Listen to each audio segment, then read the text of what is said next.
And we are live. Okay. Welcome to the Reston Association's 2021 Board of Directors Candidate Forum. I am Ed Abbott, Chairman of the Reston Association's Elections Committee. On behalf of the committee, I want to thank everyone for attending tonight. I especially want to thank the staff for their effort in planning and organizing this forum during a pandemic. For this election, the membership will elect 3 Reston Association board members, 2 at-large directors for a 3-year term, 1 South Lakes director for a 3-year term. This year, elections will be open Monday, March 1st, and run through Friday, April 2nd. Members may cast their votes online or by mail. Remember that a quorum of 10% of the membership is required for each open seat on the board for the elections to be valid. As a non-stock Virginia corporation, RA requires a board of directors. RA members elect the board. In turn, the board is responsible to the members for setting policy, evaluating the CEO, and approving the budget. These duties and responsibilities, among others, are included in the RA governing documents. This evening, we'll have an opportunity to ask each candidate's position on various issues within our community. To ask the candidates a question, you may raise your hand using the hand raise button located in the participant page in Zoom, or type your question in the chat feature. Also, the Elections Committee has received questions prior to this meeting, which we will pose to candidates. We have a limited time for this forum. As a result, we will pose as many questions as time will allow. We will alternate between those that were submitted prior to this meeting, those that were posed by tonight's attendees by raising the hands on a first come, first served basis, and those that might be submitted via the Zoom chat feature. Before we begin with the opening remarks, Jennifer Juszczyk, I apologize if I mispronounced that, the candidate running for the Southeast seat will not be attending tonight, but did send a statement, which I will read to you now. Quote, I would like to thank every member, especially the South Lakes members, for all they do to make Reston such a fulfilling place to live. I wish I could be with you tonight, but my company is having their annual convention this evening. I appreciate the work of the Elections Committee in hosting this forum and encourage all members to vote and reach out to the candidates with your thoughts and concerns about the future of RA. It would be my honor to serve the South Lakes representative on the board, serve as the South Lakes representative on the board, and I hope that I will have the opportunity to represent you as well. Each candidate will have 5 minutes, end quote. Each candidate will have 5 minutes to make an opening remark. Once the candidate has made their opening remark, we will begin the question and answer portion of this evening. Christina? Hi. So candidates will be called to speak in the order that was drawn for their certified candidates list. That begins with John Farrell, Sarah Salvage D'Souza, Tim Dowling, and then Vincent Dory. Candidates will be called so that turns are taken with who goes first for each response. For opening remarks, we will start with John Farrell, and each candidate will have 5 minutes. So, John.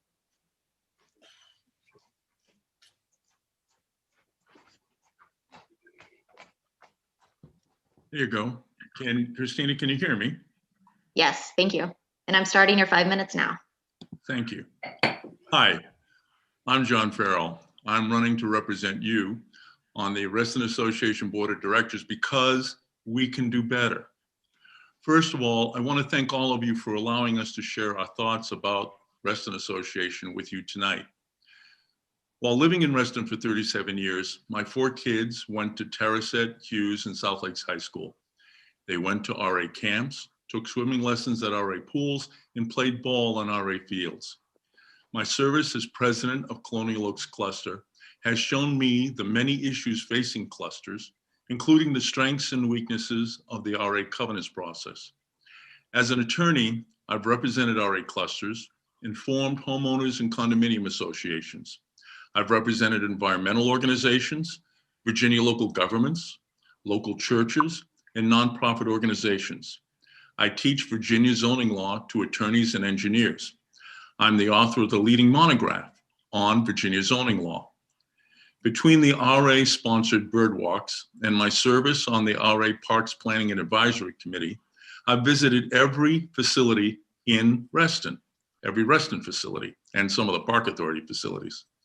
All of this tells me that RA and Reston can do better. If I'm fortunate enough to be elected as your at-large representative to the RA Board of Directors, I will work with my fellow board members to bring action, advocacy, and accountability to permanently preserve both golf courses, to promptly reopen Lake Thoreau Pool in a cost-efficient manner. I've heard there's a push to close 4 other pools. I'm not in favor of closing any pools. I will work with them to expand RA's assessment base by adding all new residential projects around the metro stations to RA. There will be proper condition amendments of previously approved rezonings, and we will have the opportunity to renegotiate RA membership and the developer's recreational facility contributions. Adding existing metro apartments to RA would bring in more than $1.1 million in new RA revenue and would hold down RA assessments by approximately $50 a year.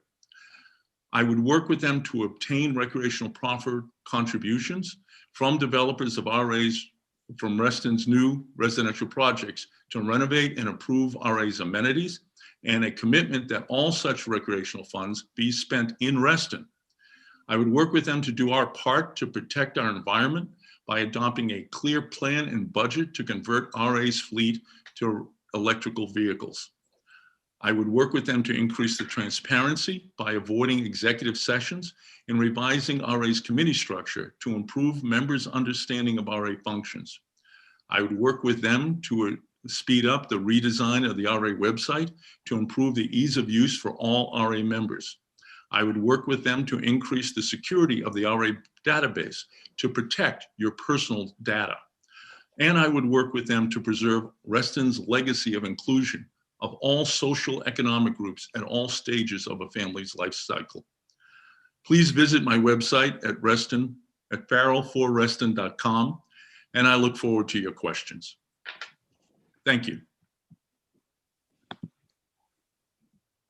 Thank you. Next, we have Sarah. Thank you. This year, I had the honor to serve as one of your at-large representatives. I approached this role as I would with being a small business owner, a mom, a wife, juggling a million things, with gusto, outside of the box thinking, and a focus on smart money management. To succeed, RA's leadership should know, or should at least reach out and figure out what the members want. To that end, I've worked with the board for better communications, outreach with the clusters, and I do recognize we have some issues with member engagement, and that will be a focus for me in the next 3 years if I have the honor to serve again. But I think RA's focus should be you, your family, our shared community. You're the membership, that's the priority. I love that Reston is much more than just a shared zip code. And when COVID hit, with friends and neighbors, some of whom are on this call, we started Reston Strong. I'm wearing the shirt, but I don't think you can see the logo. We founded Reston Strong to help our community. We had the contact-free pods when COVID hit for donations. We had 5,000 plus neighbors show up on Reston Parkway when we were going through Floyd tragedy and social justice programs. I served on the board for the past year, and there are lots of initiatives that I've championed and I've been part of that I'm very proud of. I don't want to bore you with a long list right now, but I'm sure you'll hear it throughout the night. I just want to say we have a lot more work to do, and I hope this time you'll vote for me for a full 3-year term so we can get cracking. And I am truly honored to be sharing the stage with the very well qualified candidates. I think attorneys and authors, and Vince, you're the demographic that RA wants to hit. We keep trying to get the young people engaged. So I'm truly honored to be here with you guys. Thank you. Thank you. Next, we have Tim. Hi, everyone. Can you hear me okay? Yes. I'm Tim Dowling. I'm a longtime Reston resident. My family and I have lived in Reston for almost 40 years. Thanks very much for watching. It shows how much you care about Reston, and we candidates really appreciate that. I hope to earn your support, but I'm going to start with a bigger message. Regardless of how you vote, regardless of whether you vote for me, please vote. I'd rather lose an election with a record turnout than win an election with the bare minimum 10% turnout. Apathy kills democracy. So please vote and tell your neighbors and friends to vote too. So what's my background? For 10 years, I served as chief counsel of a public interest law firm called Community Rights Counsel. We represented local officials and local communities across the country in court challenges by developers, challenges to land use laws and other community protections. I worked closely with groups like National League of Cities, National Association of Counties, the American Planning Association. I wrote books and articles on how to defend community protections, and I taught a class at Georgetown Law School on the same subject. In addition to that land use experience, I have environmental experience. I served as a judicial officer at US EPA and as a policy advisor at the Justice Department's Environment Division.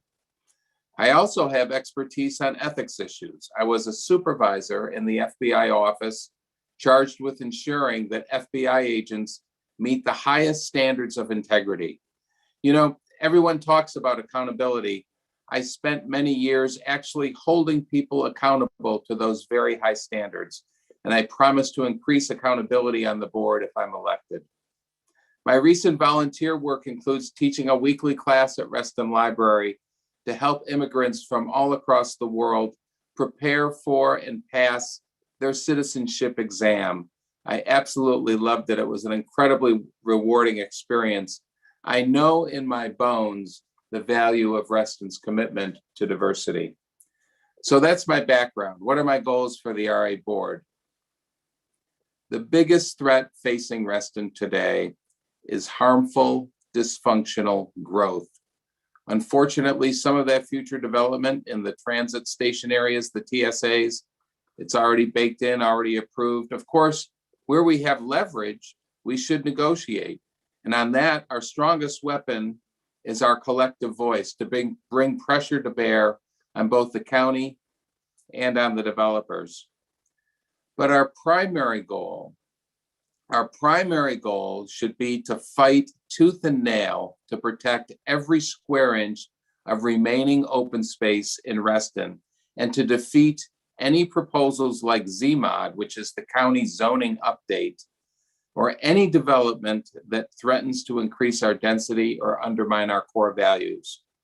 You know, it's the very things that we all love about Reston that make us a target for developers. This is a debate over the soul of Reston, and we have to win it. So my top priorities on the board will be preserving our open space, especially the 2 golf courses, defeating the bad provisions in the ZMOD, the county modernization of its zoning. And I hope we talk more about ZMOD in the Q&A. Improving our pools and other aging infrastructure, converting the RA fleet to electric cars, and promoting other measures to address the existential threat of climate change. Establishing a code of ethics for RA that flat out prohibits any improper financial conflicts or other misconduct, ensuring that RA's information technology fully protects sensitive data, and improving communications by having more listening sessions with RA members and doing a better job with social media outreach. For more information on my background, go to timforreston.com. And once again, please get everyone you know to vote. I look forward to your questions. Thank you very much. Thank you. Now we have Vincent. All right, thank you very much. Hello, everyone. My name is Vincent Dory. I'm 26 years old. I'm a 2-year resident of Reston. I'm a software developer by trade, and I'm running to be one of your at-large members for the Reston Association Board of Directors. For me, running for the RA's board of directors is a way to give back to a community that I believe has a truly unique history and design. This uniqueness is one of the many reasons I even decided to set down roots in this community in the first place. I believe I would be a great asset to the RA. I've had experience running and participating in many different kinds of organizations. In my university, I was elected the president of my fraternity chapter. I am currently engaged with many different local organizations, including Americans for Prosperity, Fairfax County Taxpayers Alliance, and others. All of this gives me much experience in organizing personnel, using communication skills, and good financial management. As a board member, my agenda would be threefold.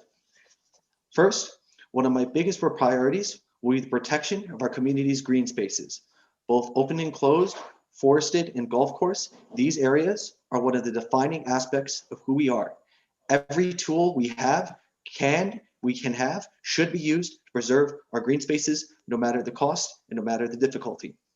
Next, I would be a board member director that would advocate for focusing on upgrading and repairing the core amenities of our community rather than acquiring new liabilities. With the recent purchases made by the RA, the financial stress and turmoil caused by the COVID pandemic, as well as the need for maintenance on our dams and many of our core amenities, now is the time for being cautious and prudent with new acquisitions for our community. Finally, my experience in IT and software development will be a great asset for Reston's current web redesign. As a professional software developer, that gives me much knowledge in being able to assist the association with any technology issues. I also have certification and experience in cloud computing, which our IT infrastructure has recently transferred to. All this would be valuable for making our technology in the back end and our website on the front end the best it can be in this time of transition and uncertainty. I also believe that the creation of an IT committee for the RA would go very, very far in making this happen. I would like to thank the RA for hosting this event. If you want to know more, you can visit my website, vincentdory.com. Thank you very much.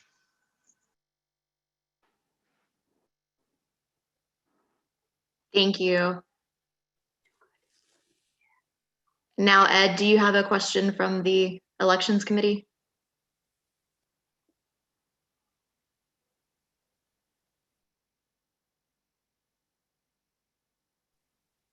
Ed, sorry, I believe you're on mute. 1 second. Oh, God. One of these days I'll get used to Zoom. The candidates will be given 1.5 minutes to answer this question from the Elections Committee, and then Larry will take over and start asking questions too, and we'll alternate back and forth as we said in the beginning. So here's the question. The board's actions are limited by Reston's governing documents. What process will you use to assure those actions don't reach beyond the board's legal limits? And we'll begin with Sarah. Sure. Serving on the board last year has been an eye-opening experience. Of course, as a candidate, when we come on the board, we've got a long list of things that we want to achieve. And I think it's been educational the past year. We've learned a lot, what we're allowed to do, what we're not allowed to do.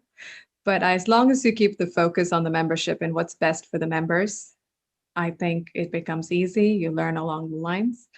And we always have counsel to keep us in check. We can go back to our governing documents, and we have some of our regular board members, longtime board members, and our regular members who attend meetings that keep us in check. So it's been educational the past year, and I'm sure along the lines, we're only human, we will make mistakes, but as long as the focus is the membership and doing right by our members, you can't go wrong. Thank you. Thank you. Now we have Tim. Yes.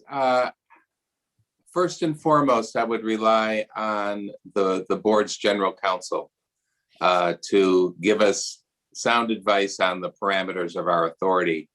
And I think that focusing on the core functions is certainly helpful, but there are times when the board is asked to consider proposals that are creative, and it should be creative when we have new problems. For example, a number of clusters are trying to figure out exactly what Reston can do with respect to electric vehicle charging stations. And there is a legal question as to the scope of the Reston Association Board's authority in terms of what it can and cannot do. I know the general counsel has been very helpful on that. I think he's been tasked with giving more guidance. I think it's a perfect example of how the general counsel can keep the board from straying beyond its original documents or the statutes that govern its authority. Thank you. Thank you. Now we have Vincent.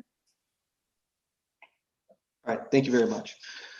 On this question, I'm the kind of person that likes to, most of all, defer to experts on this. I admit I don't have the most greatest legal experience, so of course deferring to the general counsel will be extremely important, but the members of the DRB that are put there are there for a reason, and we should also try to defer to their wisdom whenever possible. In addition, I also believe precedent is important. Something that worked in the past generally tends to work pretty well going forward. Of course, we have issues like the electric car charging stations that we, of course, need to get creative, and we need to consider the question. At that point, we will have to think with our heads, and we'll have to be sure to stick close to our experts. And I think we can come up with a good solution for no matter what kind of question could come before us to ensure Reston stays the way it is. Thank you.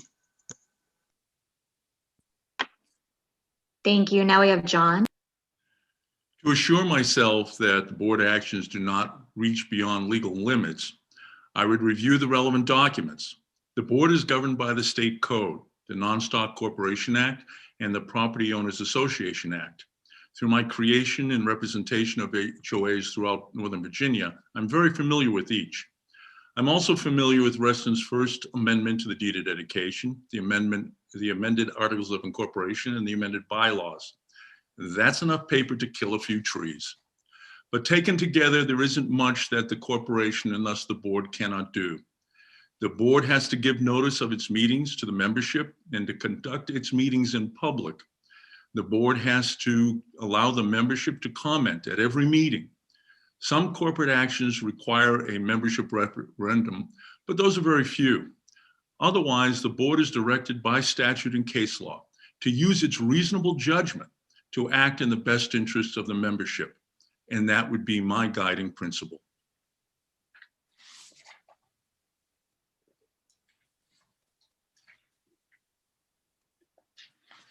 Thank you. Now I think we're on to Larry. All right, good evening, everybody. I'm Larry Butler, Chief Operating Officer for Reston Association, and I'm going to be posing questions that were previously submitted to the by RA members to the Elections Committee. There were quite a few submitted, and so the Elections Committee went through those, and then we randomized electronically those. There's no way we could attempt to answer. I think it was like 30 questions that were submitted, because we're also going to be taking questions through the raised hand feature as well as the chat. So as a reminder, if you'd like to ask a question to the candidates, again, use the hand raise button. Hopefully people are familiar with that now that people have been using Zoom for almost a year now, it seems. And then also you can use the chat function. Really key to this though, is that the questions must be relevant to all candidates, because we're going to give each candidate an opportunity to answer those questions. And we're asking that you take 10 seconds to ask that question. We don't want a long drawn out question that would have to be repeated and so forth for the candidates to understand it. Again, just trying to keep things crisp here. And please do form it as a question as opposed to a kind of an open-ended statement. And then we don't want any questions that constitute a personal attack or anything like that, of course. And so what I'm going to do, I'm going to start from the top of the list that was submitted and randomized, and then we're going to go to a chat question, and then we'll take a raised hand question, and we'll go back to the list. So we'll just kind of do that because I think that's an equitable way to conduct this. So the first question, and Christina is going to help me with the order here, I believe. The first question is, what do you believe is the most critical issue confronting the RA today, and why? And first to respond will be Tim. Yes, this is something I addressed in my opening remarks. I think the most critical issue, the biggest threat to Reston is harmful, dysfunctional growth. There are many issues to choose from. The work of the board is wide-ranging and sometimes complex, but I think harmful, dysfunctional growth is something that cuts across all aspects of the quality of our life. It affects our overcrowded schools. It affects our clogged roads. It degrades our environment.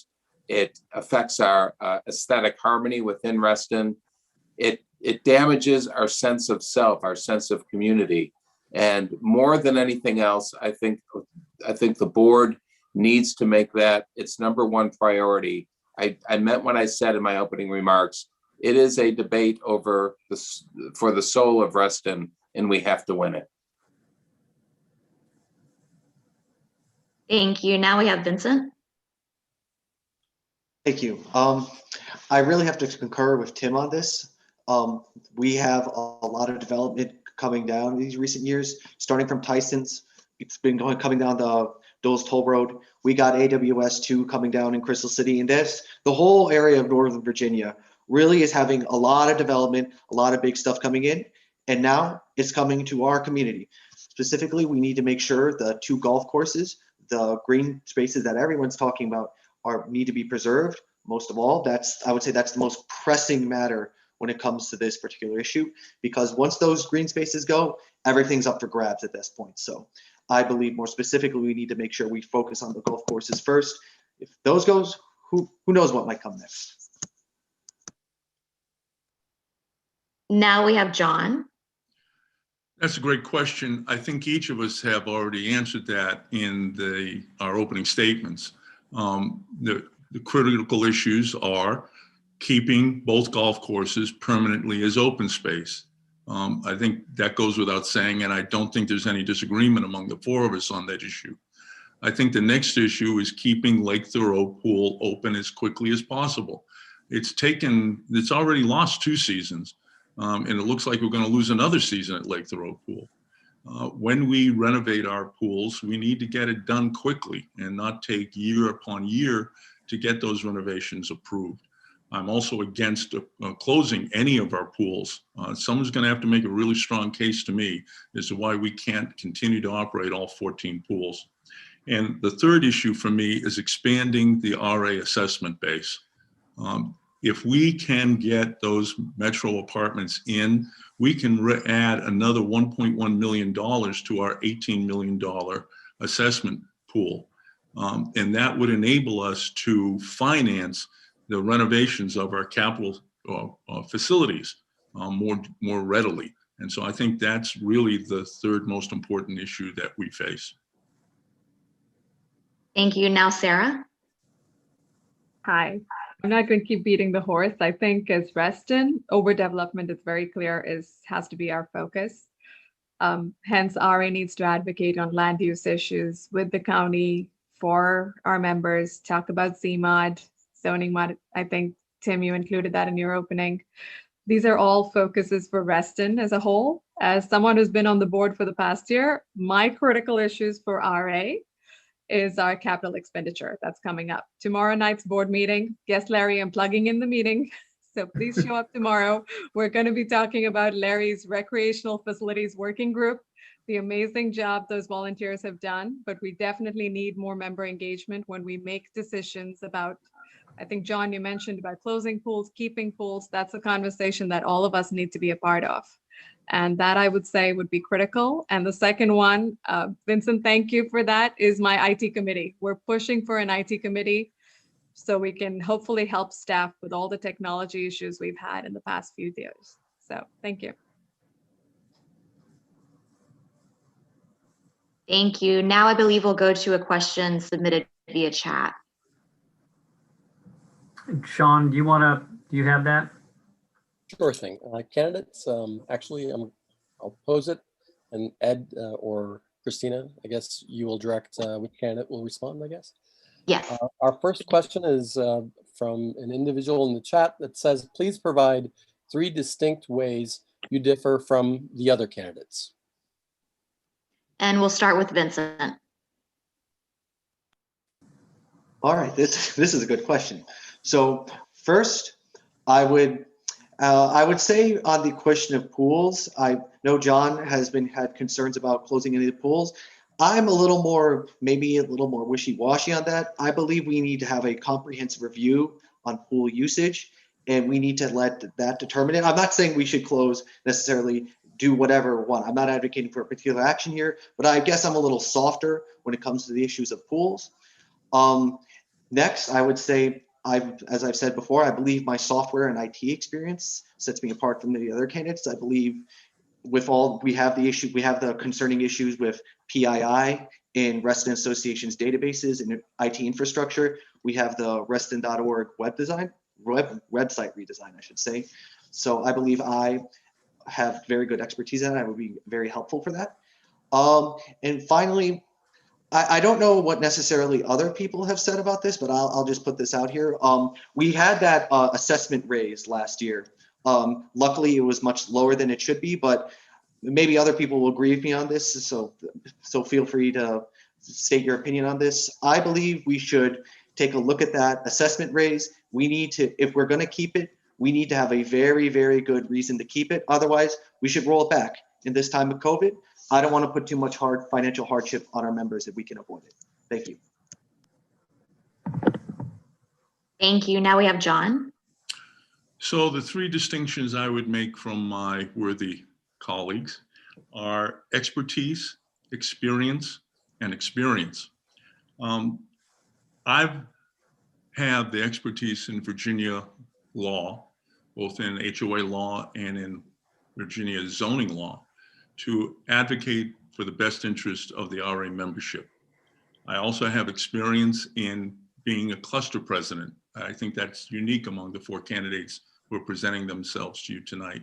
And that enables me to understand the challenges faced by our clusters and their interaction with the covenants and DRB process.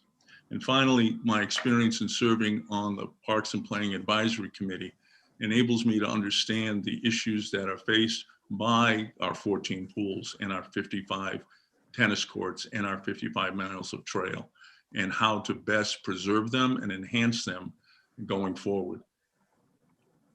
Thank you. Now we have Sarah. Hi. So the three things that differentiate me from my other colleagues here on the stage. Mom. And I think all of us know, as a mom, you've got to stretch that dollar. You've got to be action oriented. You've got to be able to multitask and juggle those things. So that's just, I can tell you, I've got them beat. So right now I've got a dog this year. I've got my daughter doing homework. There are 4 things going on. The next is a small business owner. And, never has that been more important than last year during COVID, to struggle and survive and just keep our lights on and keep our staff employed. It's just taken grit and out of the box thinking and gusto and creative to the core. And the last one would say for me is my background is marketing and outreach. So that's an area where we struggle a little bit with RA, that's no secret. And I think I brought a little bit of that last year with the EAC. I was board liaison for EAC and definitely advocated for our RACER report and EAC to have more of a public image. We came out a little bit more than we've done in the last years. So I'd say that's what I bring to the table. Thank you. Next we have Tim. Yes, first, I believe I'm the only candidate that has 10 years of experience with deep expertise in ethics and standards of conduct and accountability through my work with the FBI. And I think it really is something that is directly relevant to the board's mission. In fact, some of you may know the board has been struggling in recent years to come up with a code of ethics. I hope to address the board tomorrow night at the board meeting to offer some preliminary views on that issue. I won't be addressing them as a candidate, but rather just as a Reston Association member. So I think that ethics expertise distinguishes me. Secondly, I have 10 years of experience working at environmental agencies. And I think very highly of the work that Sarah has done with the Environmental Advisory Committee under the leadership of Doug Britt. They do fantastic work. I would bring solid 10 years of experience of working with not only environmental law, but environmental policy to support that effort. And then finally on land use, I'm the only candidate who has represented exclusively local officials and local communities on land use issues. And I think that is the third way in which I would be different from my competitors. Thank you.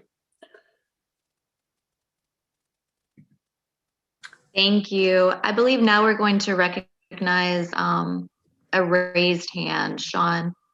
Yes, excuse me. Radhika Murray? It's Radhika Murari, but that was a really good effort. I apologize. Not at all. I can only ask one question, so I'll ask it of all of you. In 5 words or fewer, what is the mission of Reston Association? John, we're starting with you. Well, that mission is set out in our articles of incorporation and bylaws, and it is to provide enhancements to the property and the experience of our members. And that's what we should be about.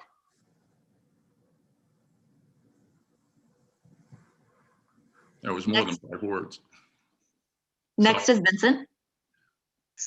In 5 words, I got 4 for you. Protect, and provide for Restonians. Oh, that was 5, my bad. Protect and provide for Restonians. There we go. Next is Tim. In 5 words or less, serve the membership. Thank you. Thank you. And now Sarah.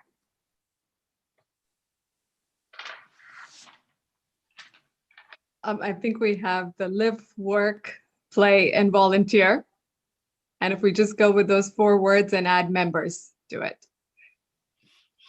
Anything and everything that every decision that we make, if we keep those things in mind, I think we've got it covered.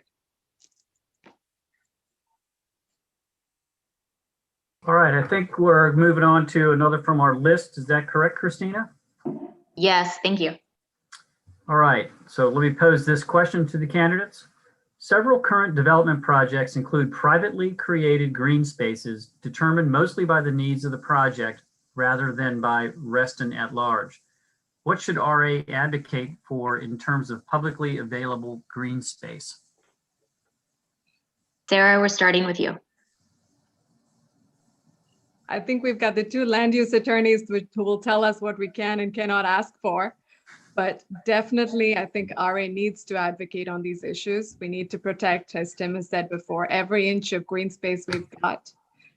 And whether that means working with our supervisors and the county when these developments come before them, being engaged so we're aware of what we're getting, and also advocating with the Fairfax County Park Authority. Because as John will keep telling you, there's a whole ton of proffers out there that are not necessarily being spent in Reston. So what we can do there to keep those monies, right here in our community would be great.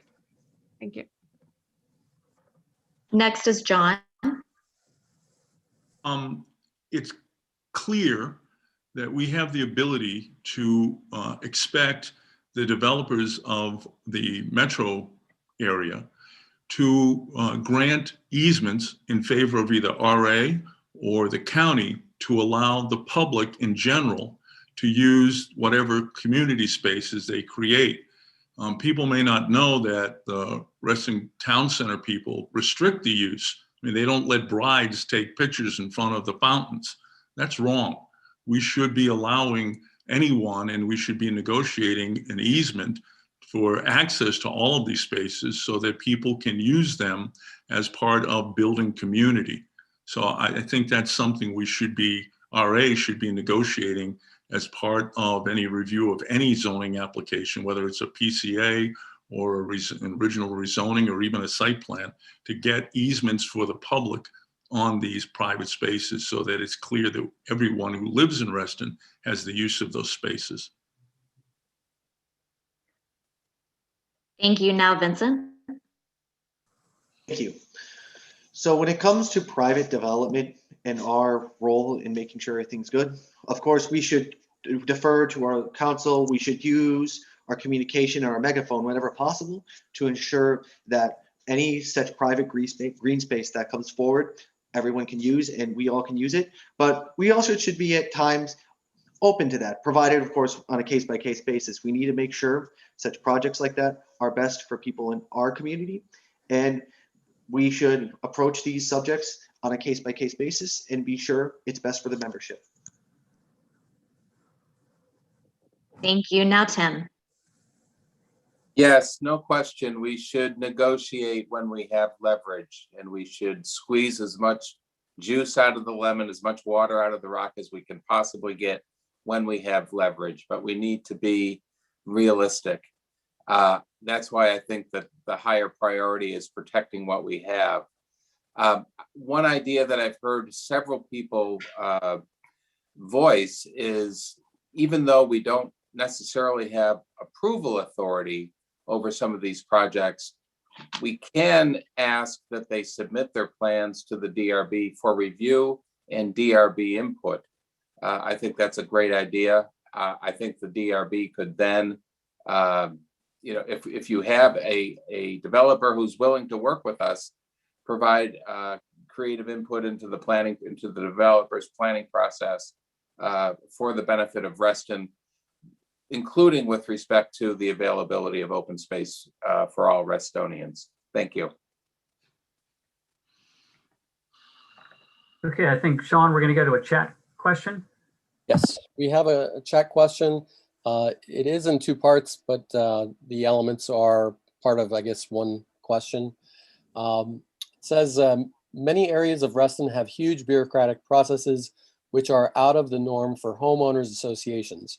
How do you plan to ensure member experiences are not full of red tape, and go back to ensuring we practice like a homeowners association instead of a Gulf Oil Fortune 500 company? What processes have you experienced that you know needs work, and have you seen any improvement or plans to improve? And we'll start with Tim. Usually when I hear this complaint, the target is the DRB. I'm not sure that I completely agree with the idea that the DRB is excessively bureaucratic. Sometimes they can be, but they have a very difficult, complex job. And in order to ensure that applications are consistent with design guidelines, they need to request the relevant information from the applicant.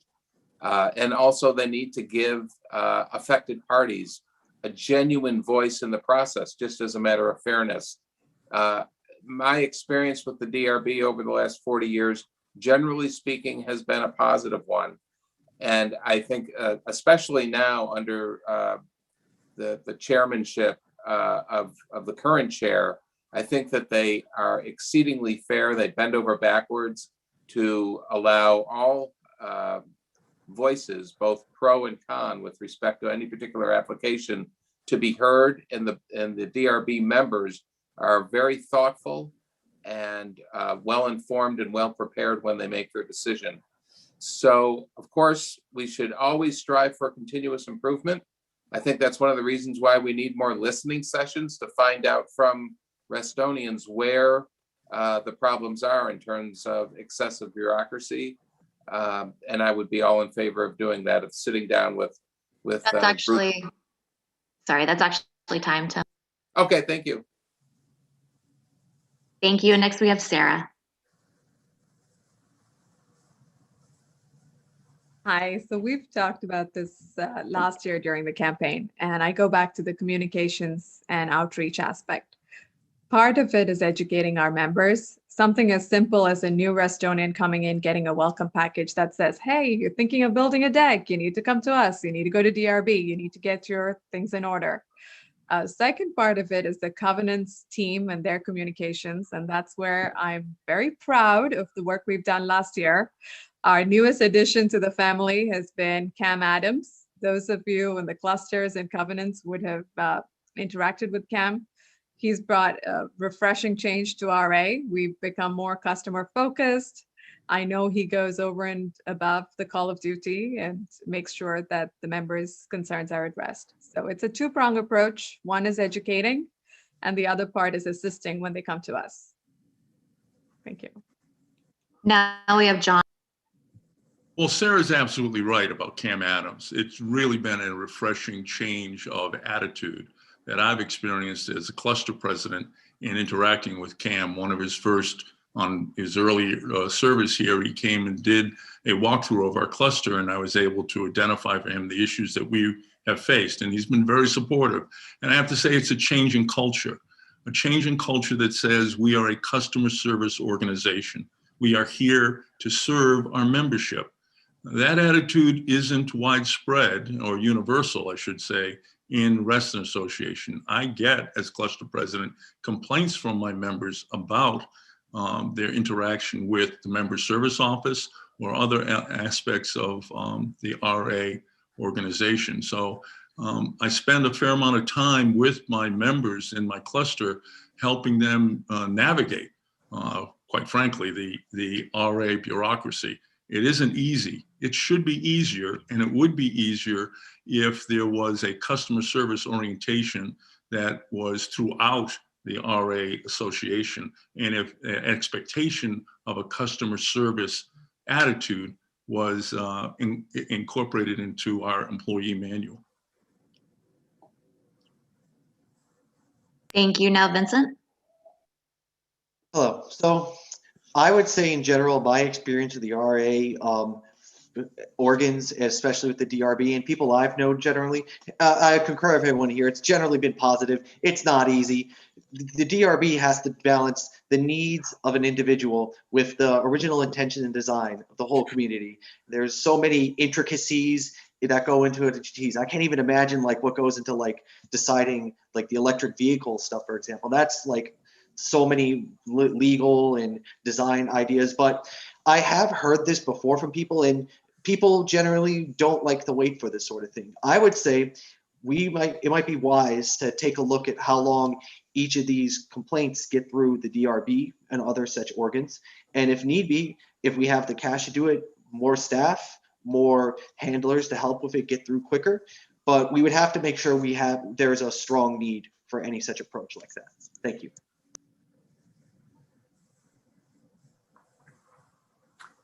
Okay, Sean, I'm going to have a raised hand, I believe. Yes, there was a request by Michelle Kimmel to speak. Michelle? Great. Hi, can you hear me? Yes. You have 10 seconds. Okay, fantastic. Right now, RA has a rather large budget. It's in the millions of dollars, I think nearly 18 million every year. But this week, the board is going to consider a proposal to hire a consultant to tell us which facilities should and should not remain open. Do you think RA's current spending is in line with members' values and their desires?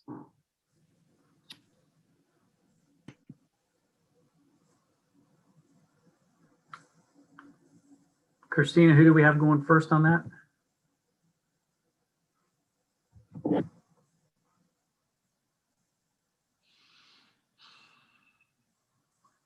I don't have the order. I'm happy to take it, Larry, if you want. Sure, go ahead. I don't know what. Michelle, thank you for that question. I think it's a very valid point, one that we're struggling with as a board, and we are, there's no right answer for it. It breaks my heart when we tell people you can't have your pool, yet we're spending $8 million on payroll. We need to get our priorities straight. I know Lake Thoreau is close to your heart, and Lake Thoreau has been a big question for everyone. But Lake Thoreau's $3 million, yes, it's a big spend, but it's over 40 years. That's the lifespan of a pool. So that what breaks down to about $50,000 a year. That said, we can't go with the $3 million price tag on every single one of our assets. We want to be careful how we spend our money and be frugal where possible. But definitely, we need to get our priorities right. And that's where it's members, members, members. It's what our members want. That needs to be number one. I hope I answered your question. Thank you. Thank you. Now we have Vincent. Hello. So when we're talking about is the current budget in line with what members want? Well, sometimes it's kind of difficult to tell because so many people want so many different things. When you have thousands of people as part of an organization, sometimes it can get difficult to figure out who wants what and what should be our biggest priorities. I would say though, I have heard concerns about the budget in terms of staffing. This has been something I've been hearing a lot from people, and it's something I agree with. I think if we want to address a very large budget and consider it looking at it, we're going to need to take a comprehensive approach to everything the RA does and all the staff members we have. And we need to make sure we are using every single one of our members to a full ability, and we are using our processes in the most efficient manner possible to make sure our members, every single penny that our members are using is being used in the most effective way possible. Thank you. Now, Tim. Yes, thanks for that question, Michelle. I think it's a great question. It's very thought-provoking to ask whether the money being spent is in line with members' values and desires. And you cite the example of hiring a consultant to advise on whether to close more pools or any pools. I certainly think pool closure should be an absolute last resort, and I haven't seen any evidence at all that it is necessary at this point to be closing pools either for budgetary reasons or due to underuse. I think that there are many other options that should be explored first before a decision is made to close any amenity like that. In terms of the staffing, I think, again, in my experience, I think people are generally very well served by RA staff. If there is duplication or waste in the staffing, we talk a lot about accountability. That should fall on management. There should be a management shakeup. If in fact we don't have efficient use of staffing resources right now, I would be all in favor of doing a full review of that. I did hear the director of RA Communications give a very thorough, comprehensive report of his office, and I did not see any evidence at all that there were people there with nothing to do. They seemed to me to be working very hard and serving the membership well. I think every office and department within RA should be required to give a similar kind of presentation. Thank you. Now we have John. Well, here's the ironic part. When we ask members, are they happy with the amenities provided to them by RA, the answer tends to be that they're pretty happy. And so that's a great thing, and we should keep that going. But you know, when I served on the PPAC committee and we were looking at different facilities, we didn't need to hire a consultant. Every time RA comes to a difficult decision, they hire a consultant. We don't need a consultant every time a difficult decision. It's one way of kicking the can down the road and not taking accountability for the decisions you're going to make. So I question the need for constantly asking consultants to make the hard decisions for the RA board. You know, we spend $1 million on the top 6 employees. We are now at what, 130 full-time employees? And that's grown substantially over the last several years, even though our facilities haven't grown. We don't have more pools, we don't have more tennis courts, we don't have more trails. And we've got a full-time social media person, and our communications department has grown substantially, but I don't think that the membership believes that their interaction, their two-way interaction with RA has improved with this expansion of the headcount. So I want to keep the things that are great about RA, our pools. All right, John, that's actually time. Thank you. And now I think we have a question from Larry. Right, yeah, we'll go back to the list. I'm just going straight down here. What can RA do to assure an appropriate mix of housing to accommodate all income levels in Reston in accordance with the original aspiration of the Reston planned community? And for this, we'll start with John.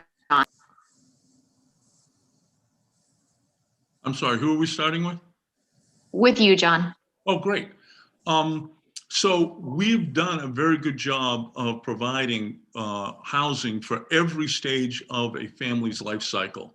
Now, we have garden apartments, we have townhouses, we have single family, and we have assisted living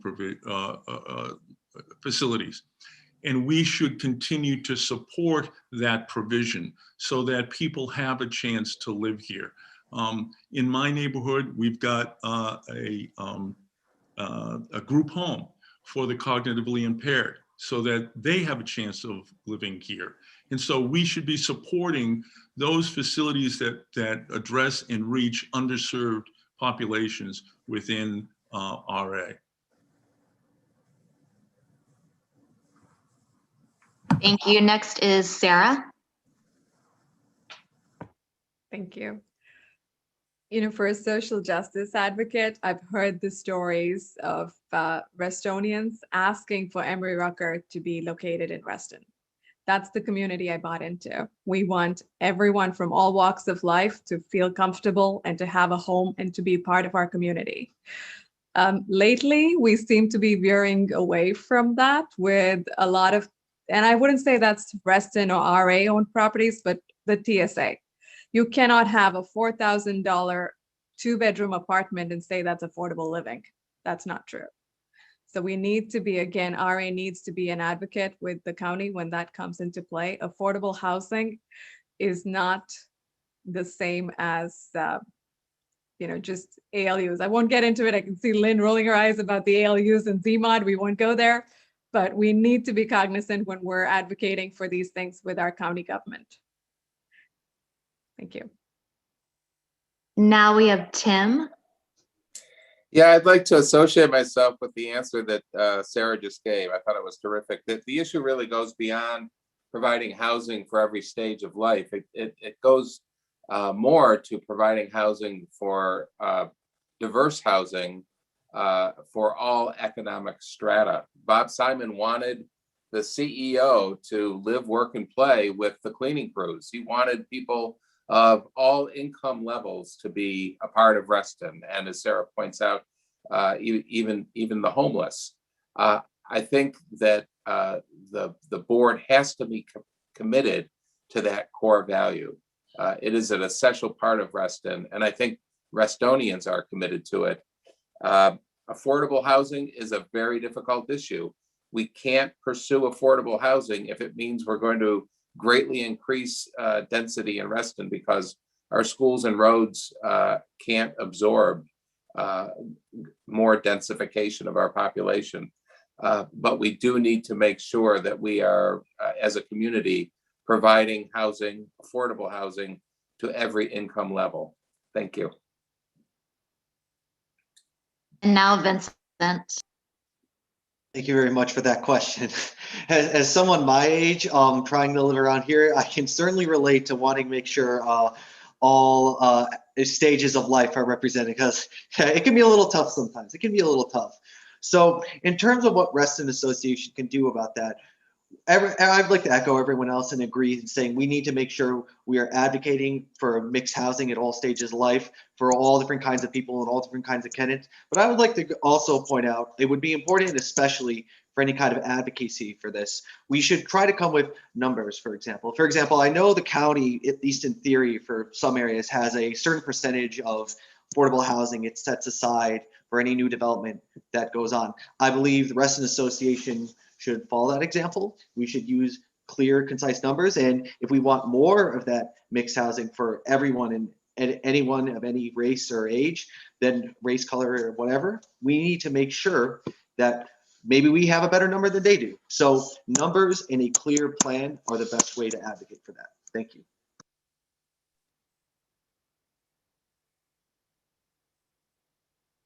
Thank you. I believe now we're taking a question from the chat. Yes, so our next question from the chat is, do all candidates favor expanding the revenue base as advocated by John?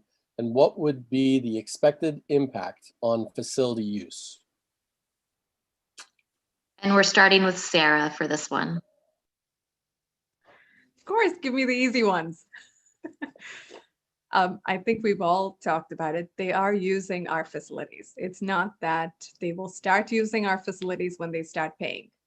And our biggest facility that we're proud of, and we forget this all the time, is our trails. We made it to Money Magazine's #1 place to live, work from home because of our trails, because of our lakes, because of our nature. And that right now is open to everyone living at the TSAs. And all we're saying is maybe they should pick the tab. In what way, shape, or form? That I don't have a crystal ball, I can't tell you.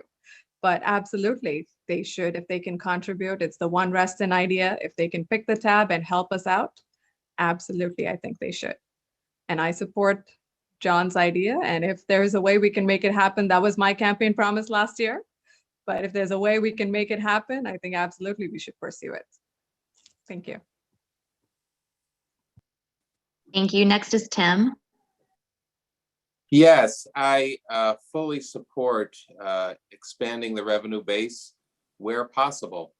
Of course, we should be negotiating to expand the revenue base. Of course, it would be a fairer system if we brought those people into the Reston Association.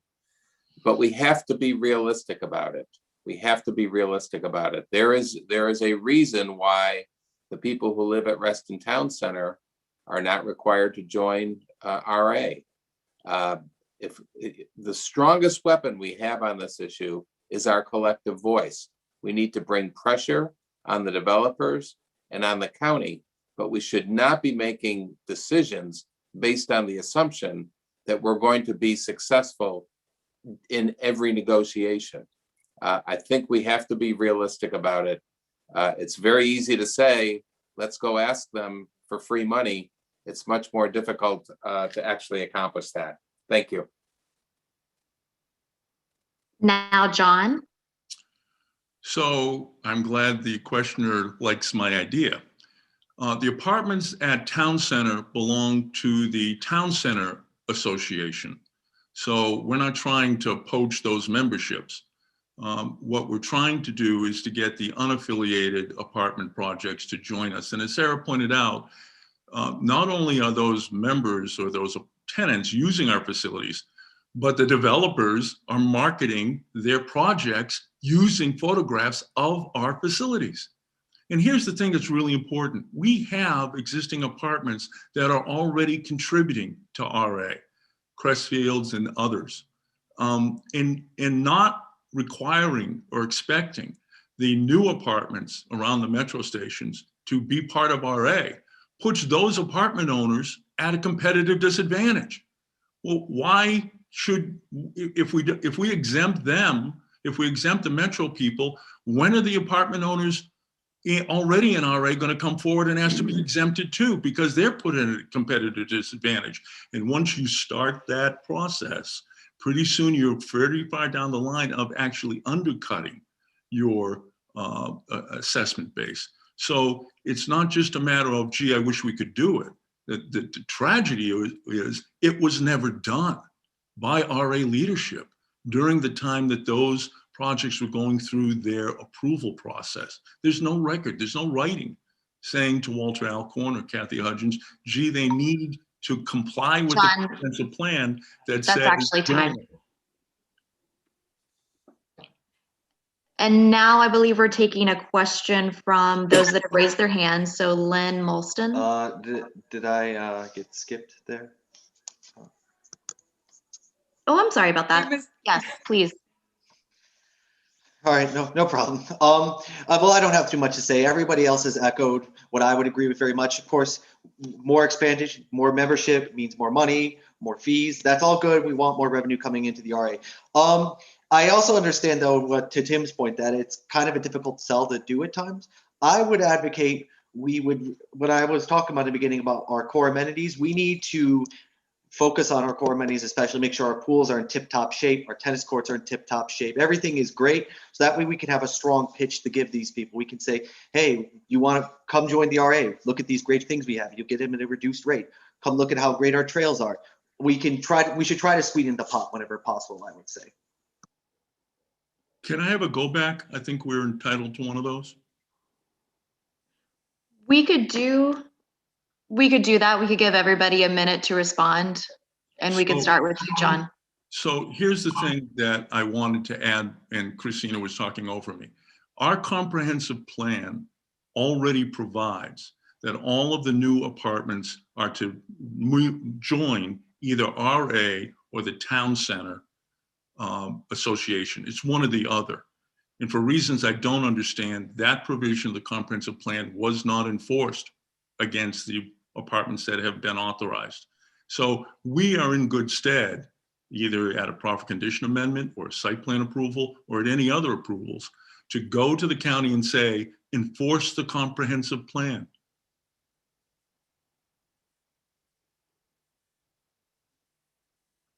Thank you. Vincent, if you would like to respond as well.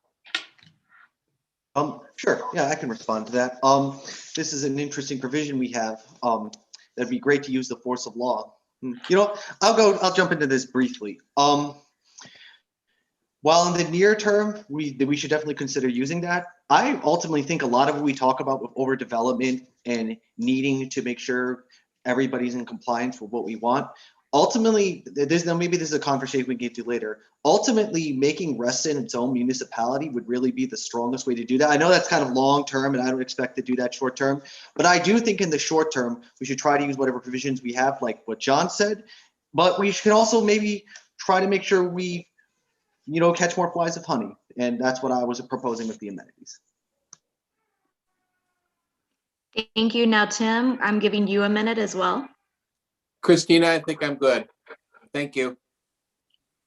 Thank you. Sarah, would you like to respond?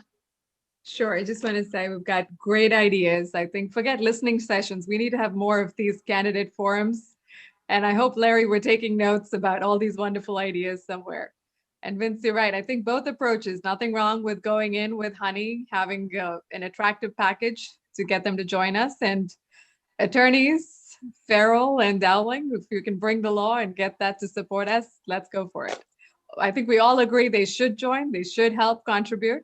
One concern I've heard historically, and I think Vince, you brought it in your opening statement, is should we take on new facilities? And that's always a concern when we want a new apartment or a new development to join us. Are we going to be, stuck with the bag taking care of their amenities? And that's something I think we want to be careful with. And that can definitely, we've got master negotiators like Larry on board with us that can help us navigate those waters. Thank you. Thank you. Now I believe we'll take a question from the audience. So Lynn Molston, I'm seeing your hand raised first. Okay, yes, thank you, Christina. I appreciate it. Of course, all of the candidates know me, but you would expect this question from me, so I have to ask it. You have all expressed your support of Reston as a 2 golf course community. I'm hoping that is an 18-hole, 2 18-hole golf courses. But what actions do you think that RA should take to best protect our precious open space? Thank you. And for this, we'll start with Tim. Yes, thank you for that question. I think that both the Reston Association and a number of very well-run citizen groups are to be applauded for the efforts that have been made to date to protect every square inch of those 2 golf courses.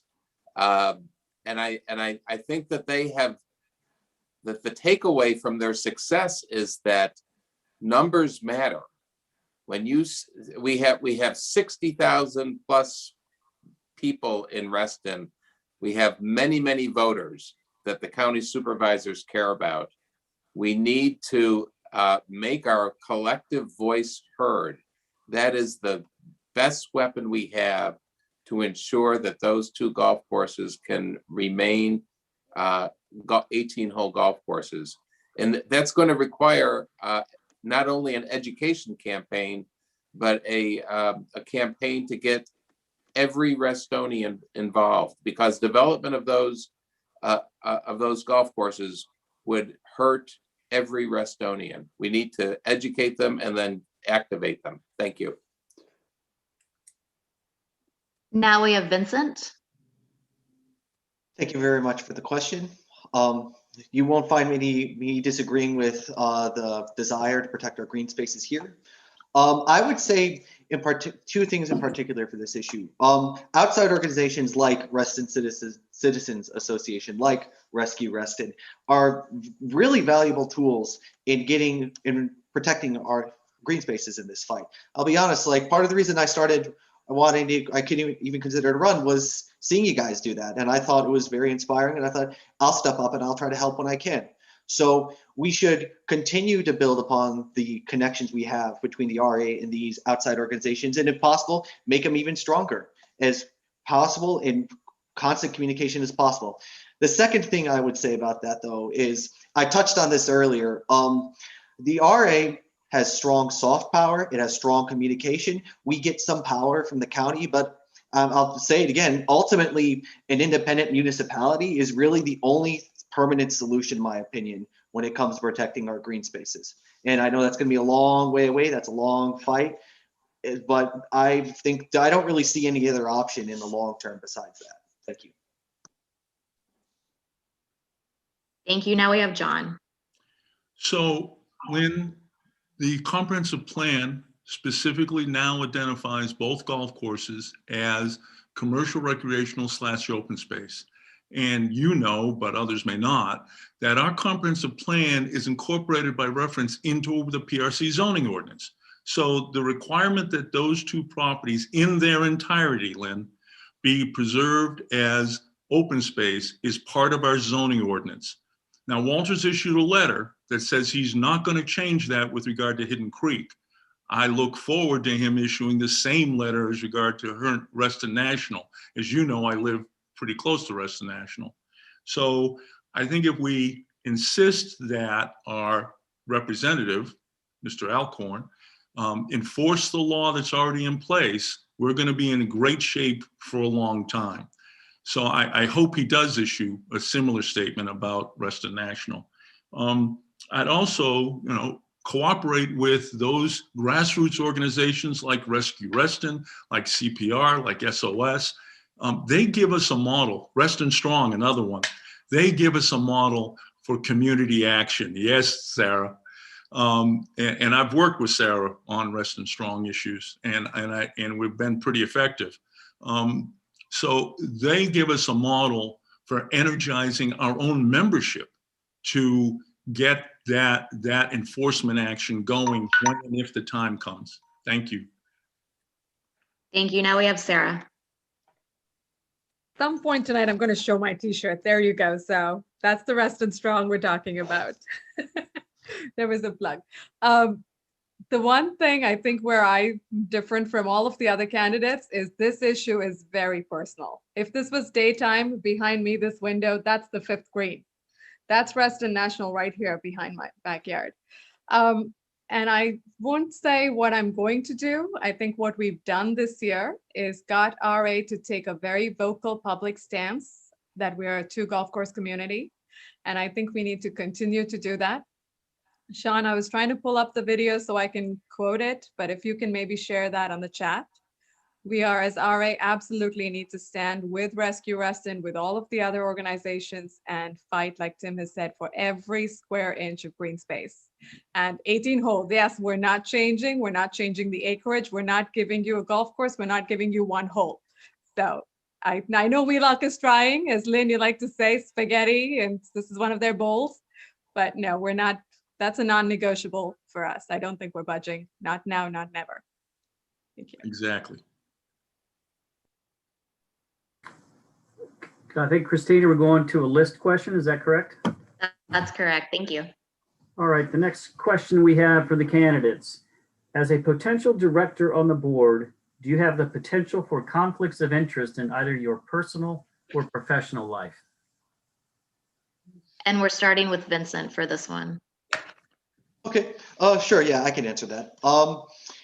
As you all know, I'm a software developer by trade. The only conflict of interest I can really see, if some theoretical reason my company wanted to like do a project that Reston Association want to do, like some IT work behind the scenes or the website redesign. We already have that picked out theoretically, but fortunately, if such a thing were to occur, I would abstain from any activity from that. And there's also a ton of technology companies around here that can provide such a service. So I would say that's the only dim possibility that comes to mind. Thank you. Next is John. So the Non-Stock Corporation Act already establishes our ethical standards, and it requires us to disclose any potential conflict. Because it's come up, I don't represent any developers who are active in Reston, and I don't foresee myself doing that during my term on the board. I actually think all the parties I've represented in Reston were Reston clusters in development issues. So I'm happy to continue to represent them, and in the event that somehow their interests conflicted with the RA interest, I would have no problem satisfying the requirements of the Non-Stock Corporation Act and disclosing that interest. But I really don't think that's going to be an issue for me, because I think in all cases, the interest of the cluster would be consonant with the interest of Reston Association. So if we comply with this Non-Stock Corporation Act, we'll be in good shape. And now Sarah. The last year, I owned a property, a commercial condo at Reston, Larka, Lake Anne of Reston. I do not own that property anymore, so I don't think it'll be a conflict. But if we're going down that road, I think every single one of us here who owns a property has a conflict, because every single one of us, we live in Reston, so we have a property here. But, John, you're right about the Non-Stock Corporation, and we do have a code of ethics that actually addresses this issue. And I think I've shared that with you, Tim. And our director Mooney on the board is the expert on this. He's tried to get this resolution passed. So I have no conflicts personally, but I think as a board, we're covered too. Thank you. And now Tim. To answer the specific question, I do not have any interest at all that could possibly become a conflict of interest. But I do want to address the idea that we're all protected because we have a disclosure requirement. If you ask Reston members whether someone with an improper financial conflict of interest should be allowed to discuss and vote on a matter before the board that affects that interest simply because they disclose the conflict, I think virtually all members of the Reston Association would say disclosure is not enough. We need recusal. We need prohibitions on improper conflicts of interest, prohibitions on improper gifts, and other prohibitions that are enforceable. And I understand that's an uphill battle that may require a referendum. I think we need to get busy and do that, because I suspect the overwhelming majority of the membership wants that. Disclosure is not enough. Thank you. All right, I think, are we? Can I get a rebuttal, please? Sure, I'll give everybody a minute, starting with you, Sarah. Thank you. Just like a PSA, if we go to our board operations resolution 1, we do have language in there that strongly encourages not just disclosure, but also for recusal. And Sean, I keep putting these things on you, but I'll try to find the resolution and put it on chat so we can take a look. Thank you. Next, I'm going back to Tim. Would you like to respond as well? Yes. With all due respect, Sarah, strong encouragement is not enough.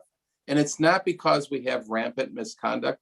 It's because the membership in the board and Reston, we value integrity and fairness. We want transparency, and having an enforceable code that goes beyond simply disclosure and that goes beyond encouragement and that actually prohibits misconduct would greatly increase trust. I mean, you could think of 101 different hypotheticals, but the idea that a DRB member might be accepting improper gifts from either an applicant or an affected party, that's just completely unacceptable. The Reston Association should subject itself to more than just a disclosure requirement. Thank you. Thank you. Now, Vincent, if you would like to respond. I made the statement earlier. I'll reaffirm it again. I'm a tech guy. That's mostly my concerns. If any such question were ever come up, regardless of any wording, anything, I would abstain from any such vote like that. On the issue of making sure there's no improper disclosure, I would say I would generally be supportive of such a measure like the one that Tim is putting forward. I would just want to make sure it's very carefully worded. We're just very clear about that. This can be very complicated issues with time. I'd want to make sure we go over with counsel, make sure it's razor tight, razor solid rock solid for us to use that. That's all my only comment on that. Thank you. Now, John, if you would like to respond. Sure. So the board has struggled with this idea for months, years. And what they found was that enforcement was impossible.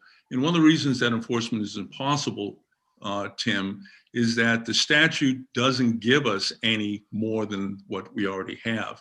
And so if there's going to be more forced recusal, who's going to enforce it? But more importantly, we're going to have to go to the General Assembly and get an amendment to the Property Owners Association Act and the Non-Stock Corporation Act. And I know members of the General Assembly have gotten bills passed. I'd happy to sit down with you and Ken Plum, who wrote the Property Owners Association Act, and see if we can get that. But the issue really is, how would you enforce it if someone failed? Today, if someone fails, there's a high likelihood that failure to recuse themselves or disclose. I mean, we have one instance where a failure to disclose caused a member of the board to leave. So I don't understand how you'd work it. Thank you. Now I believe we have a question from the chat. Yes, so the next question is, the board already has a conflict of interest policy. Are you familiar with this policy, and do you believe it is adequate or not? Why? And we're starting with you, John, on this one. Okay, so let's beat this issue to death. I think I've already told you what I know about this issue, which is that there are limitations on how far we can compel people to do things. And that limitation is found in the Non-Stock Corporation Act. Naturally, anybody who has a conflict of interest should disclose it, and in all likelihood, it depends on the circumstances, recuse themselves. Naturally, I'd recuse myself in any such situation. And in the past, that failure to disclose was sufficient to cause a board member to leave the board. Ed Abbott may be familiar with those circumstances. So I think our existing statute has worked well for us. And if we want to do more, we're going to have to get the General Assembly to give us permission to do more. And I'm happy to work on that language. But the most important thing is, what's the enforcement mechanism?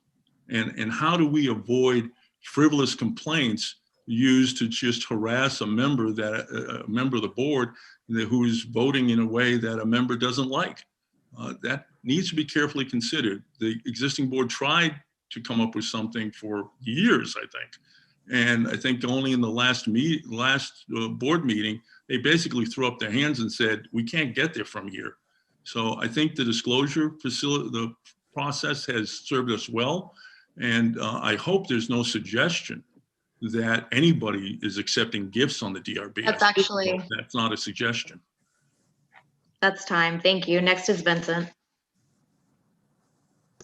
I just am very brief about this. I've said what I want to say about this in my previous statement. I would stick me personally will stick very, very closely to what our council would have to say on this to make sure it's enforceable and it's even consistent and good for us to use. Thank you. Now we have Tim. Yes, thank you. And thank you for the question. The existing ethical framework is not adequate. Disclosure is not enough. No one associated with the Reston Association should be using their RA position for private gain, not for their own private gain and not for anyone else's private gain. It's as simple as that. That is the ethical restriction that applies to every federal employee and the overwhelming majority of state employees and also local government officials. We should import that into the Reston Association. I think the membership would overwhelmingly support it. Whatever legal obstacles there may be, I think can be overcome. But we have to, and again, let me emphasize this. It's not, we don't need to do this because there's rampant misconduct. There's not. We need to do this because we value integrity and fairness, and it'll be an important step to raise the trust of the membership in the RA board. The people who passed the current resolution, they called it a first step. They were very proud of the work that they did, as they rightly should be, but they said, this isn't perfect, we need to do more. It's time to do more. Thank you. Thank you. And now Sarah. I think, Tim, on this, we're going to agree to disagree because the board has spent 5 years working on this. And I would gladly, if Tim, when you make it on the board and if you can figure out an enforcement mechanism, happy to support. My husband always jokes I picked the wrong place to get into politics. If I was an office boy in India, I guarantee you there'll be people lining up with suitcases full of cash. I haven't even had a free coffee the last year on the board. So I'm not saying people buy me coffee, but I'm just saying we don't have unethical gifts lining up. But the board and BGC, John, you're right, when they came back to the board last meeting, they had tried every route possible. It can be an aspirational document, but I'm someone that believes if it can't be enforced, let's not make up rules. We can have a ton of rules that are, just aspirational. Yes, we want them. End of the day, these are all volunteers. Every single one of us here. This is going to take 40 hours a week from your life for the next 3 years, depending on which one of us gets the job. And we get paid a big fat zero. So let's not, I just don't want to see this turn into a witch hunt on volunteers who are already giving so generously of their time. And we've tried it for 5 years. If you can make it work, kudos to you. But that's where I stand right now. Hence, we put BGC out of their misery at the last board meeting. So, thank you. All right, I think we're going back to the list here, and we are scheduled to end at 8:45, and I'm sure the candidates want their time for their closing statement. So I think we have time for one more question. And so I will pose that question now. And that is, do you think RA should consider sharing some of the maintenance and responsibilities of its ball fields with the Fairfax County Park Authority? Why or why not? And we're starting with Sarah for this one.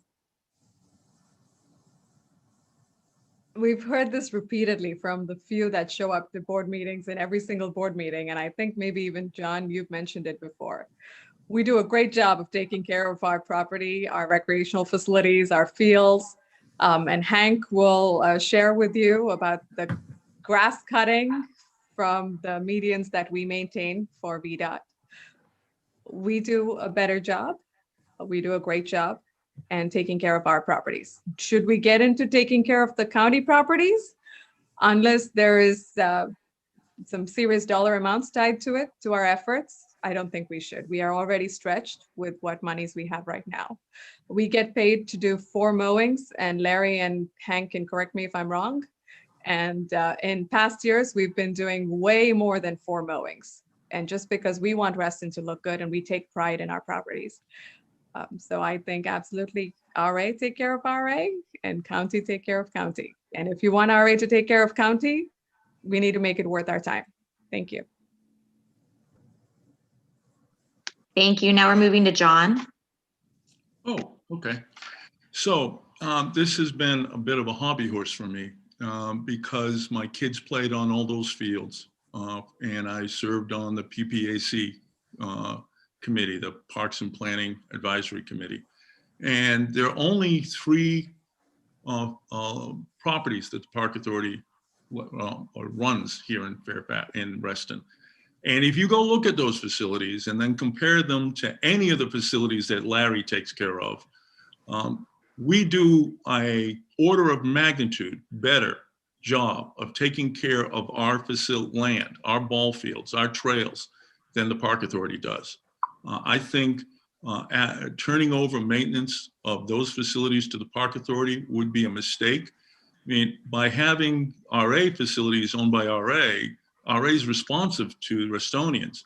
If they were run by the Park Authority, we'd be competing with 9 other magisterial districts. Just point out that the 3 parks that the Park Authority has, they don't have restrooms. They use porta potties. And yet at Brown's Chapel, we have a full restroom for both genders. So the RA facilities are taken care of much better than the Park Authority facilities with their rusted out backstops and the just rundown condition. So I think it would be a mistake. And I would think if that happened, we would expect our fields to deteriorate. Thanks.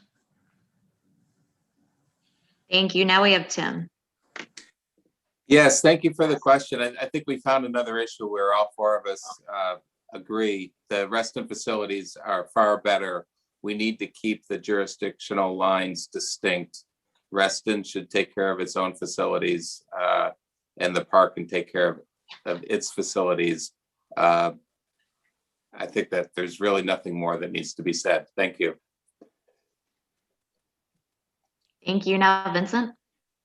I'll be brief. Everyone's touched. I've agreed with pretty much everything everyone said here. The only thing I really have to add is taking on a responsibility like that, or having the county take on responsibility like that. It's also a question of autonomy too. I want to be sure we are self-contained and we are as strong and independent as possible. And that's the only thing I really think I can add to that. Oh, great, but I agree with everything else everyone said.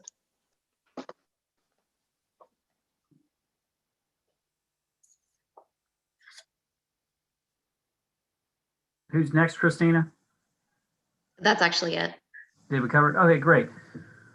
Okay, so we are, as I said before that question, we're nearing the end of the forum. I want to thank the audience who participated tonight and for their questions, and the candidates for their thoughtful answers.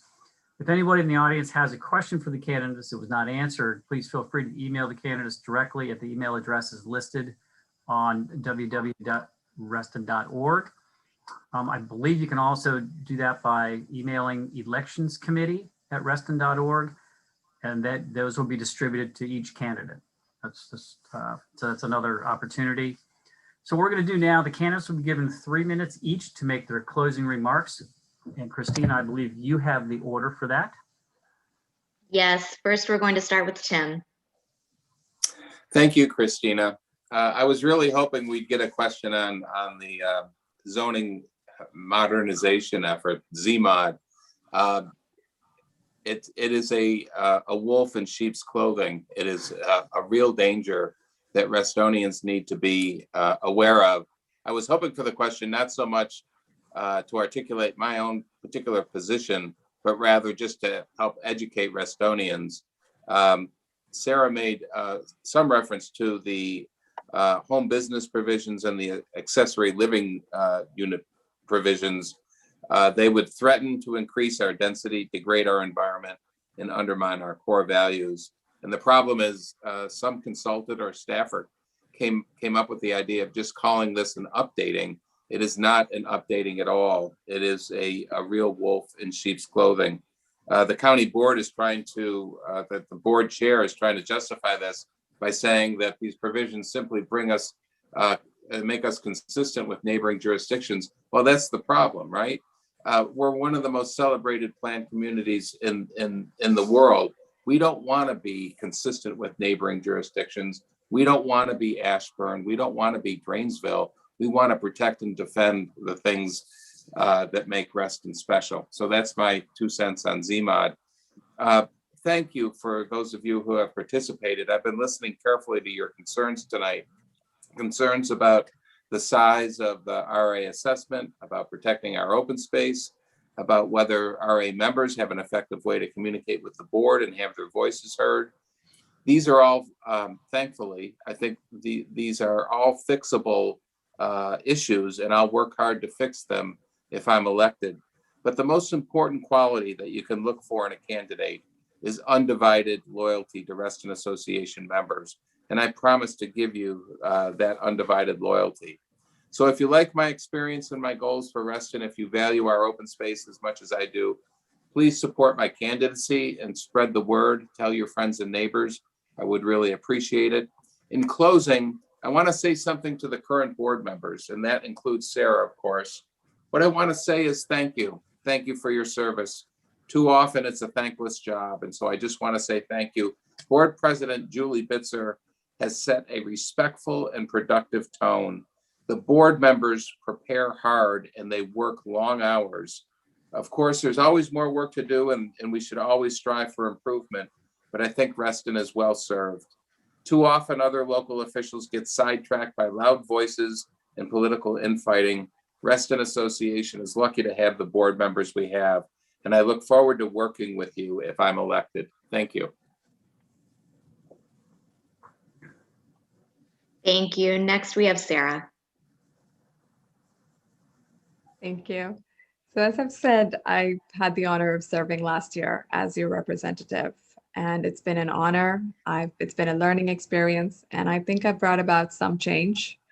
A few of the things that I'm proud of, and I'm going to list it off, and I share bragging rights with the rest of my board members on these, but the public stance on the golf courses. I'm so glad that the board took a public stance on this and we stood together on this issue. I championed discounts and refunds for pool passes, which I thought was important because given COVID, not everyone could use our pools and facilities. And a lot of us are hurting financially. On the same tone, we also held down our assessments. We couldn't keep it the same, but we kept it at a $14 increase versus an $80 increase that you would have seen otherwise. Some of the other things, the cluster outreach, I'm very proud of, and I think I saw Cam on this call somewhere. We, as a candidate last year, that was a big issue for me, engaging with the clusters and engaging with the cluster leadership. Cam has done a fantastic job. They talk regularly. He's got them discounts. And I know John will agree with me when we compliment Cam, because he's been one of those cluster board members that was very frustrated and has definitely crossed over. And now he's running for the board. So thank you, Cam, for that. So bringing him to RA. Pushing for greater transparency. This has been a big issue with RA, I think, historically. And the most recent conversation was the chat feature. And tonight we saw how useful chat has been for us. And there was a conversation recently at the board level. And I want to thank Vincent for supporting us and supporting me and championing to keep the chat open. Not all of our directors agreed, but I'm glad that with your support, Vincent, we kept the chat feature open. The last thing, again, please show up tomorrow if you can to the board meeting, is the IT committee that we've been advocating for.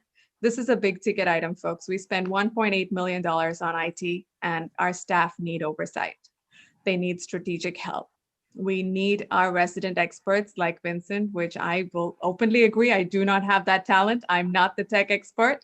As we saw tonight, I could barely function with 2 laptops, but that is something we need. Like our fiscal committee, they're doing a fantastic job. And if we've got a great budget calendar working, that's thanks to our fiscal committee. We need an IT committee to do the same. These are our volunteers and we'd love their help.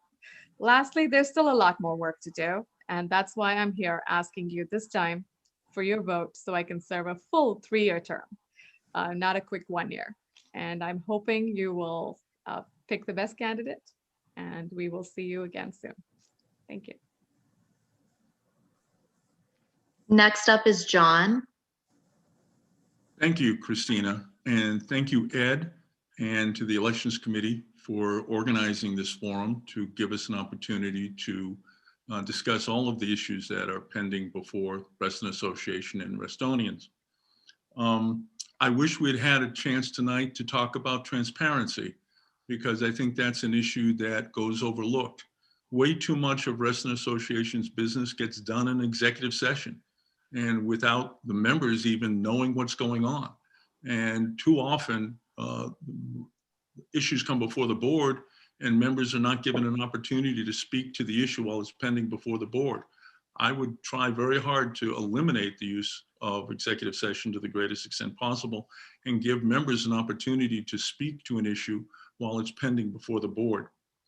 I'm very proud of the fact that I have represented the town of Herndon as a deputy town attorney, that I've represented the Fairfax Falls Church Community Service Board, and that I've represented Hickory Cluster and Hunters Crossing Condominium Association. Over the course of my 55 years in land use, I've had a seat, I've sat at every seat in the table that talks about land use.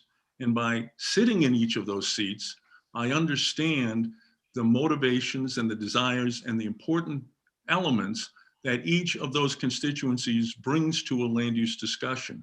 And that breadth of knowledge and experience enables me to be very effective in representing clusters in land use cases and others in land use cases like churches that I've done. Just this afternoon, I was meeting by phone remotely with Walter Alcorn to try and get the county to help resolve the lack of hot water and infrastructure issues at Lake Ann. I believe that my background in all of that wide varying area of land use experience and condominium law will help Lake Ann and the unit owners at Lake Ann come to a speedy resolution to the challenges they face in upgrading their aging facilities. So I hope we understand that there can't be a purity test here. Just because someone's represented clusters and other places, it doesn't make you more morally superior to somebody else who might be interested in serving the community. I just close and say, last year I supported Sarah's election, and I've worked with her on the Reston Strong social justice agenda. I'm proud of the work we've done and the things we've accomplished. I will be supporting Sarah for re-election this year, and I hope you will too. So feel free to look at my website. Thank you for listening tonight, and I hope I've earned your trust and your vote for an at-large seat on the Reston Association Board of Directors. Thank you. Now, Vincent. Alrighty then. So I would just like to start off by closing by thanking all the members of the Reston Association who came here to watch the debate. I would like to thank the Elections Committee for hosting the debate. I would like to thank any staff members who are here for their continued service to our community. And I, of course, would like to thank my fellow candidates. This actually is a pretty lively and good race we have this year. And I enjoy having a different opinion. It's interesting seeing different perspectives. So that's really good. It's really exciting. So for myself, I'll close by saying this. I'm a young man, very young. I haven't lived here that long, and I have a lot of life ahead of me. I originally came this area, frankly, kind of on a whim, I guess, because I was kind of looking for a place close to where I worked. But I ended up coming here, and I remember first time I went to Lake Ann, and I was like, wow, this is incredible. I gotta find a place to live here. This is amazing, and I'm working on making that happen. And here I am right now. To me, Reston really is different. I come from the Midwest originally, and there really is no community like this out there. I think it's beautiful. I love walking the trails at night, and I want to be a candidate who can preserve the core of what makes Reston, and also bring us into the future. So I will protect our open spaces because these are vital parts of what make our community unique and beautiful. I will protect and work on overhauling our core amenities because, again, that is a core part of our community. It's what everybody wants to come here to do. It's one of our most important features. But I also want to bring us in the future. And I believe a man like myself, with tech experience like what I have, we can make our IT infrastructure the best it's ever been. So we can make Reston, we can preserve the core, what makes us Reston great, and bring it into a bright new future. Thank you all and have a good night. Okay, I want to thank everybody. I have a question for Sean, just something that raced through my head here. Can we take a poll on how many people would like to do this again, say in 2 weeks? Do candidates get to vote? So Ed, Everybody gets to vote. I just curious. Yes. what I would recommend at this point, we could have everybody raise their hands, or as Ed has, through the participants tab, and we can take a count. Yeah, let's do that if we can.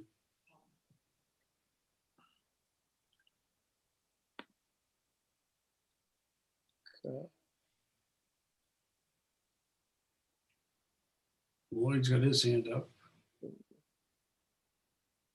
Huh.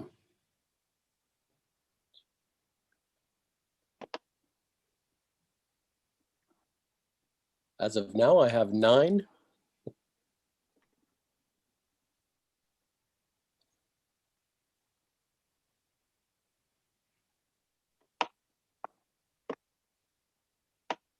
Not overly enthusiastic. Okay, Back to you, Ed.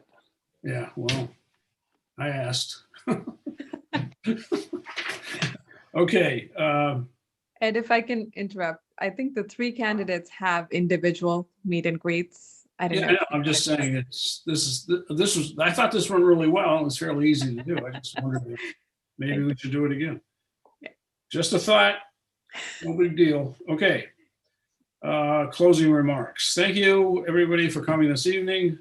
Ballots for the election will be mailed or emailed out on Monday, March 1st, based on the communication preferences you've reported to the Reston Association. As a reminder, election ballots are due back by Friday, April 2nd at 5 p.m. Members can vote either by mail or online. Replacement ballots can be obtained by calling 610-935-6170 or sending an email to RestonElectionIntelliscanInc.com. Okay, I guess that's it. Thanks, everybody. Went really well. Thanks to staff, too. Thank you, Ed. Thanks, Larry. Thank you, Larry. All right, see you. Okay, thanks to staff. Thank you. Thank you. Good night, Have a good night, everybody. everyone. You're welcome.